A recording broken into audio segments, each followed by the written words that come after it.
আসসালামু আলাইকুম। আমি নাসরিন সুলতানা, নাসরিনস ক্লাসরুম শিক্ষা চ্যানেলের পবিত্র কোরআনের বাংলা তর্জমা পাঠের আসরে সকলকে স্বাগত জানাচ্ছি। আশা করি আল্লাহর রহমতে সকলে ভালো আছেন। আজকে আমি সূরা বাকারার রুকু 29 পাঠ করব ইনশাআল্লাহ। সবাই সঙ্গেই থাকুন। আউযু বিল্লাহি মিনাশ শাইতানির রাজিম। বিসমিল্লাহির রহমানির রহিম। তালাক 2 বার।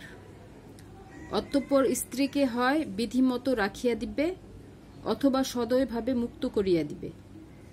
তোমরা তোমাদের স্ত্রীদেরকে যাহা প্রদান করিয়াছ তন্মধ্যে হইতে কোনো কিছু গ্রহণ করা তোমাদের পক্ষে বৈধ নহে।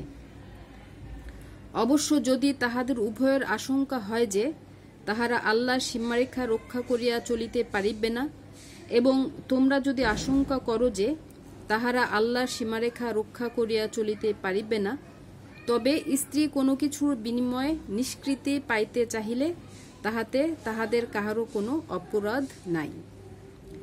এই সব আল্লাহর সীমারেখা, তোমরা উহা লঙ্ঘন করিও না। যাহারা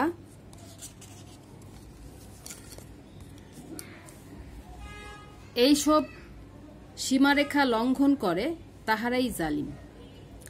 অতঃপর যদি সে তাহাকে তালাক দেয় তবে সে তাহার জন্য বৈধ হইবে না, যে পর্যন্ত সে অন্য স্বামীর সঙ্গে সঙ্গত না হইবে। অতঃপর সে যদি তাহাকে তালাক দেয় আর তাহারা উভয়ে মনে করে যে তাহারা আল্লাহর সীমারেখা রক্ষা করিতে সমর্থ হইবে, তবে তাহাদের পুনর্মিলনে কাহারও কোনো অপরাধ হইবে না। এইগুলি আল্লাহর বিধান।